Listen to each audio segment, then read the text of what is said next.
એક પણ ટીપું તેલનો ઉપયોગ કર્યા વગર ઉનાળાની ગરમીમાં પેટને પચવામાં હળવો એવો ખમણેલી કોબીની અંદર 2 કપ સૂજી અને 1 કપ છાશ નાખી બનાવીશું એકદમ શાનદાર અને ડિલિશિયસ નાસ્તો। તો ગરમીમાં કંઈ જ બનાવવાની ઈચ્છા ના હોય ત્યારે આ નાસ્તો ચોક્કસથી ટ્રાય કરજો। તો ચલો રેસીપી બનાવવાનું શરૂ કરીએ। તો કોબી સૂજીની એકદમ નવી રેસીપી બનાવવા માટે અહીંયા મેં મીડિયમ સાઇઝનો નાનો કોબીનો દડો લીધો છે, એને આપણે કટ કરી લેશું। તો અહીંયા તમે રફલી ગમે તે રીતે કટ કરી શકો છો, કોઈ જ પ્રોબ્લેમ નહીં આવે। તો કોબીને તમારે કટ કર્યા પહેલાં પણ ધોવાની છે અને કટ કરી અને પછી પણ ધોવાની રહેશે। જો આ રીતે આપણે સૌથી પહેલાં રફલી કટ કરી લેશું। તો અહીંયા તમે જોઈ શકો છો કોબીને મેં આ રીતે રફલી કટ કરી લીધી છે અને ત્યાર પછી અહીંયા આ રીતનું આપણે ચોપર લેવાનું છે અને કોબીને આપણે ચોપરની અંદર નાખી અને ચોપ કરી લેશું। તો અહીંયા બધી કોબી એક સાથે ન સમાય તો આપણે 2 વખત આને ચોપ કરવાની રહેશે અને હવે આપણે ઢાંકણ ઢાંકી દઈશું અને હવે આપણે આને ચોપ કરી લેશું।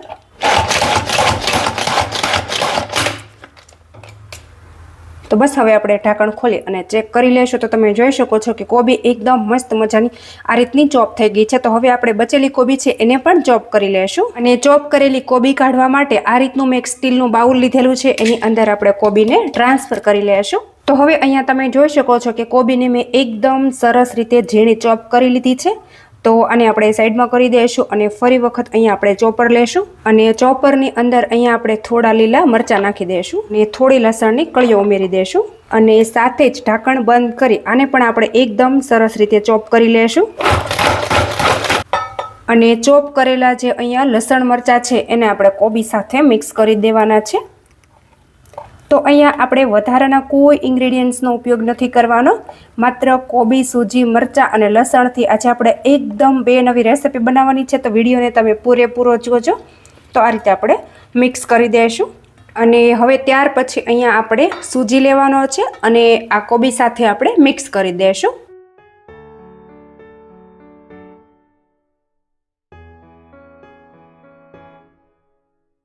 તો સૌથી પહેલાં 1 કપ અત્યારે મેં ઉમેરી દીધો છે અને ત્યાર પછી અહીંયા મેં બીજો કપ ભરીને પણ લીધો છે, તો ઉમેરી દઈશું અને સાથે જ અહીંયા મેં એ જ કપ ભરીને ખાટી છાશ લીધેલી છે, તો એ પણ આપણે કોબી અને સૂજી સાથે મિક્સ કરી દઈશું। તો પહેલાં તો આપણે આને વિસ્કરની મદદથી મિક્સ કરવાનું છે અને પછી આપણે હાથની મદદથી મિક્સ કરશું। તો જો અહીંયા તમને છાશની જરૂર લાગે તો આપણે ઉમેરતું જવાનું છે અને એકદમ મસ્ત મજાનું ઘટ્ટ એવું બેટર બનાવી અને તૈયાર કરવાનું છે। તો હજી આપણે થોડી ખાટી છાશ નાખી દઈશું, ફરી વખત આપણે બીજો કપ નાખી દઈશું અને સાથે જ અહીંયા આપણે થોડું પાણી પણ નાખી દઈશું।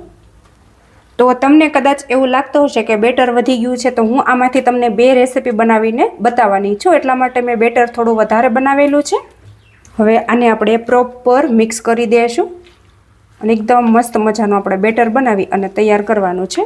તો હવે અહીંયા તમે જોઈ શકો છો કે એકદમ મસ્ત મજાનું બેટર બની અને તૈયાર થઈ ગયું છે અને આ રીતે મેં હાથની મદદથી એને મિક્સ કરેલું છે। તો થોડી વાર તમે આ રીતે હાથની મદદથી એને મિક્સ કરશો એટલે હાથની ગરમી બેટરની અંદર ચડી જશે ને એટલે બેટર છે એ પરફેક્ટ એવું રેડી થઈ જશે। તો જોઈ શકો છો કે અત્યારે મેં બેટરની કન્સિસ્ટન્સી કઈ રીતની રાખેલી છે જો, અને સાથે જ અહીંયા આપણે ટેસ્ટ અકોર્ડિંગ મીઠું નાખી દેવાનું છે અને ફરી વખત હલાવી 1 વખત આપણે મિક્સ કરી દઈશું અને ત્યાર પછી આ બેટરને આપણે ઢાંકી અને 10 મિનિટનો રેસ્ટ આપી દઈશું, જેથી કરીને સૂજી છે એ પ્રોપર એમ કે ફૂલી જાય। તો અહીંયા લગભગ 10 મિનિટ જેવો ટાઈમ થઈ ગયો છે અને આપણે બેટરને ચેક કરતા જોઈએ તો પ્રોપર એકદમ મસ્ત મજાનું બની અને તૈયાર થઈ ગયું છે અને સૂજી પણ એકદમ સરસ રીતે ફૂલી ગયો છે। તો અહીંયા મેં 1 ટીસ્પૂન જેટલા ખાવાના સોડા એડ કરેલા છે, એ મારે તમને બતાવવાનું રહી ગયું છે અને એના ઉપર આપણે અડધું ફાડું લીંબુનો રસ નાખી સોડાને આપણે એક્ટિવેટ કરી લઈશું અને હવે લીંબુ એડ કર્યા પછી બેટરને આપણે એક જ ડાયરેક્શનમાં આ રીતે વિસ્કરની મદદથી પ્રોપર આપણે ફેટી લેવાનું છે। તો આ રીતે આપણે ફેટશું એટલે બેટર છે એ ફૂલી અને ડબલ થવા લાગશે। અહીંયા તમે હાથની મદદથી પણ આને ફેટી શકો છો। જો તમે હાથની મદદથી ફેટશો તો હાથની ગરમી બેટરની અંદર ચડશે ને એટલે એકદમ મસ્ત મજાનું પ્રોપર એ ફૂલી જશે। બેટર એકદમ મસ્ત મજાનું પ્રોપર તૈયાર થઈ જાય ત્યાર પછી આ રીતનું આપણે એક ઇડલી મોલ્ડ લેવાનું છે. એને આપણે આ રીતે બ્રશની મદદથી થોડું તેલ નાખી ગ્રીસ કરી લેશું અને અહીંયા આપણે કોઈ પણ એક સ્પૂન લેવાની છે અને સ્પૂનની મદદથી બધા ઇડલી મોલ્ડ આપણે ભરી દેવાના છે. તો અત્યારે મારી પાસે 3 મોલ્ડ છે તો હું 3 મોલ્ડને આ રીતે ભરી દઉં છું. તો ત્રણેયને મેં એકદમ સરસ રીતે ગ્રીસ કરી લીધેલા હતા જેથી કરીને ઇડલી છે એ આસાનીથી અનમોલ્ડ થઈ જાય.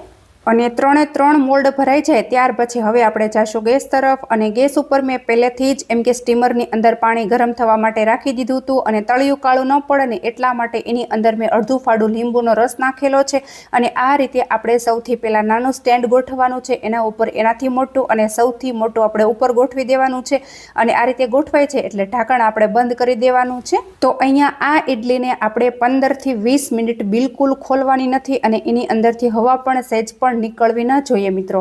અને હા, આ ઇડલી સ્ટીમ થાય ત્યાં સુધી હું તમને એક બીજી રેસીપી પણ આપું છું, એ પણ ખૂબ જ ટેસ્ટી એવી લાગે છે. તો ચાલો હવે આપણે જઈશું ગેસ તરફ અને આ ઇડલીને આપણે સ્ટીમ થવા માટે રાખી દઈશું.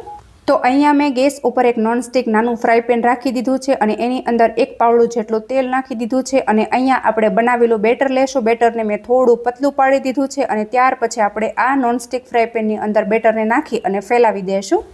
અને હા, જ્યારે ઉપરની સાઈડ ડ્રાય થઈ જાય પછી આપણે આ રીતે સ્પેચ્યુલા લેશું અને સ્પેચ્યુલાની મદદથી એકદમ ધીરે ધીરે હળવે હાથે એને પલટાવી લેવાનું છે. તૂટી ન જાય એનું આપણે ખાસ ધ્યાન રાખીશું.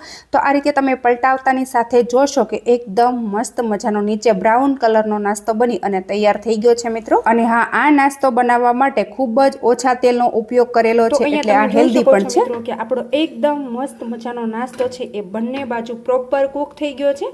તો આની અંદર આપણે 1 ટીસ્પૂન જેટલું તેલ નાખેલું છે, વધારે આપણે તેલ પણ નથી નાખેલું એટલે આ હેલ્ધી પણ ખૂબ જ છે. તો બસ હવે આને આપણે પ્લેટની અંદર કાઢી લેવાનો છે અને જે આપણે સ્ટીમ થવા માટે જે નાસ્તા રાખેલો છે એને પણ આપણે કાઢી લેશું. તો લગભગ અહીંયા 15 મિનિટ જેવો ટાઈમ થઈ ગયો છે અને હવે આપણે ઢાંકણ ખોલી લેશું. અને આ રીતે આપણે એક ચાકુ લેશું અને ચાકુની મદદથી આપણે ચેક કરી લેશું. તો તમે જોઈ શકો છો કે આપણી ચાકુ છે એકદમ ચોખ્ખી બહાર આવે છે, મતલબ કે આપણી જે કોબીની ઇડલી છે એ પ્રોપર એમ કે કૂક થઈ ગઈ છે. તો આને આપણે નીચે ઉતારી લેશું અને ઠંડી કરી લેશું. તો અહીંયા તમે જોઈ શકો છો કે એકદમ મસ્ત મજાની કોબીની ઇડલી છે એ ઠંડી થઈ ગઈ છે અને હવે આપણે આ રીતે એને અનમોલ્ડ કરી લેશું. તો જોઈ શકો છો કે કેટલી આસાનીથી મિત્રો એ અનમોલ્ડ થઈ જાય છે.